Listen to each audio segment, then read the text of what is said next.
The console war. Everyone talks about it, but how will it change in the future? Our panel debates.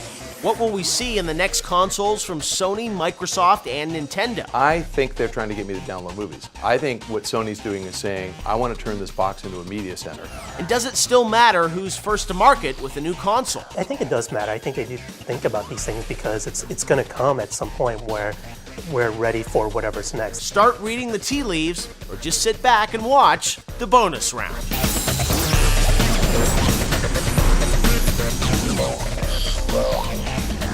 Welcome back to the bonus round in our special edition all about the future of the gaming industry. Joining me is Seamus Blackley from CAA, Michael Pachter from Wedbush Morgan Securities, and Dan Shu, formerly of Electronic Gaming Monthly. Now, when we left off, we were talking about how there might not be a traditional PlayStation 4 or Xbox 720. But Seamus, you know these companies and how, as you mentioned, they love to, market something new, something fresh.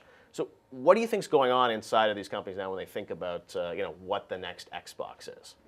Well, I think the important thing for every gamer to remember is that all of these decisions are made largely, frustratingly, for all of us, by what's going to be best for the bottom line, and sort of internally, what can we get away with that's going to cost as little as possible to create an event that's going to allow us to get more market share and to capture more of the gamer audience for our device or our service, etc. And so it's literally an arms race between the cost of doing something like that and what the return is going to be. And so what's happening right now is huge cost-benefit analysis of different ways of generating a new platform.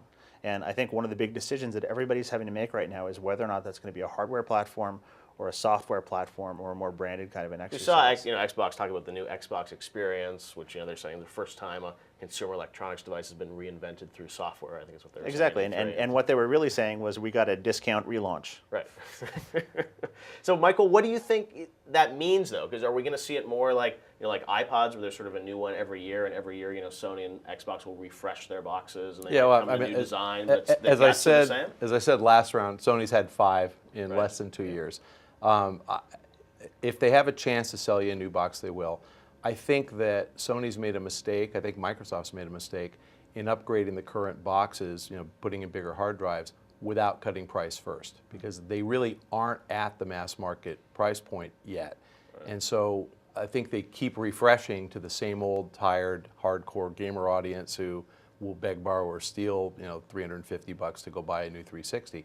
And I think they need to get down to $299, maybe $199 before they start segmenting this market and giving you 2 terabytes of storage.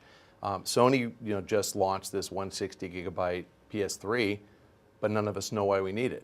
And I mean, Dan is probably the only one who's filled up several hard drives, but it's really hard to fill up even the original 60 gigabyte hard drive unless you download every single thing they offer. Now I appreciate that they want me to download movies.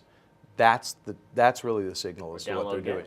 But there aren't enough games. If I download everything on PlayStation Network, I don't suck up. But if you're betting for the future, though, maybe the life cycle though of this box. I mean, if you're going to upgrade your box again in a year or two. I think they're trying to get me to download movies. I think what Sony's doing is saying, I want to turn this box into a media center. I want you to use it as an internet access device eventually, and we just have these grand aspirations that you're going to use our box, to cook your food and drive your car and do everything, and then we'll hook more people in later.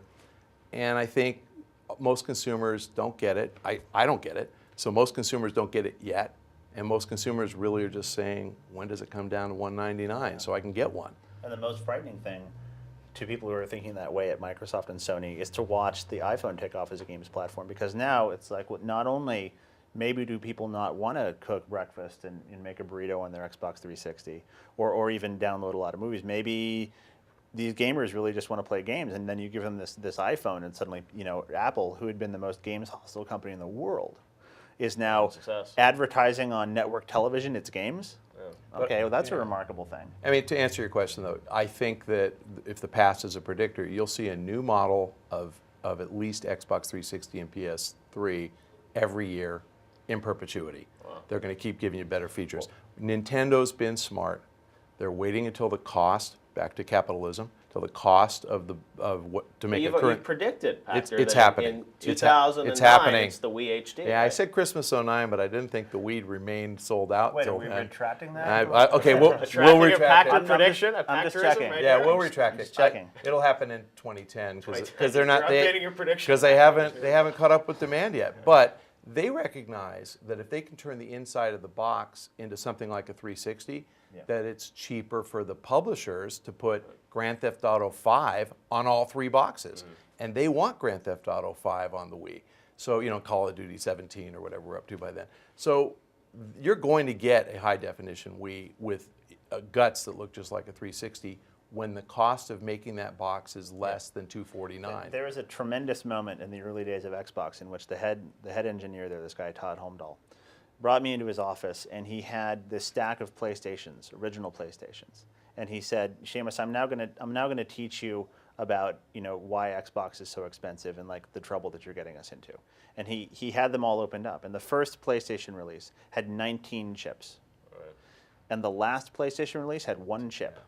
Okay, and that last PlayStation release was a huge profit item for Sony. And you never know as a gamer because they don't publicize it. That's right. And so in all of these releases, what you're seeing again is this ineffable grind of capitalism operating just under the covers.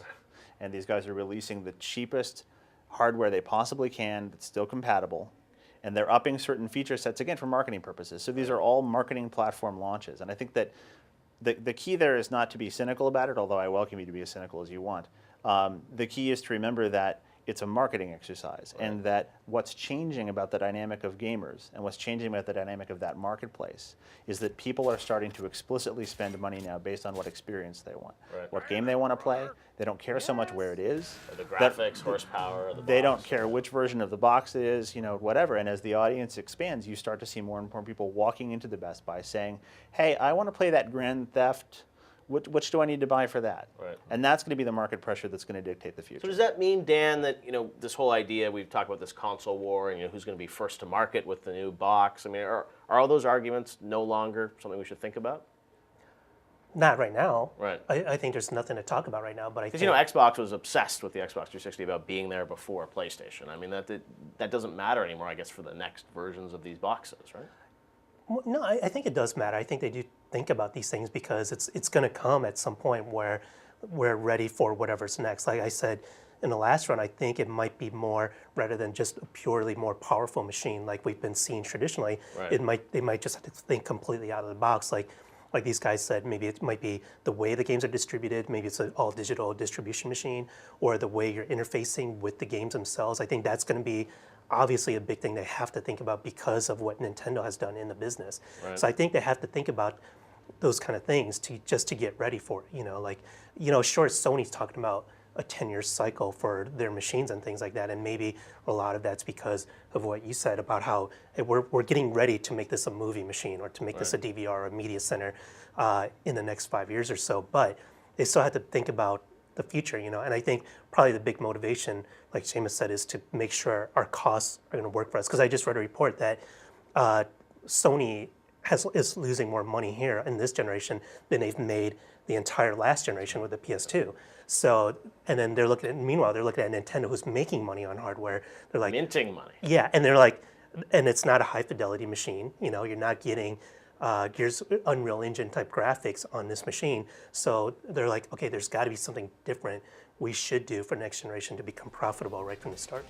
Excellent. All right, well, when we come back, we're going to talk about new interfaces and new ways to interact with games right here in the bonus round. Next time in the bonus round, the debate turns to new ways to interact with games. How will the success of the Wii and music games change the future of the business? Wouldn't it be cool if I was playing a game and every experience I had was created by somebody else? Find out next Sunday, only right here on GameTrailers.com.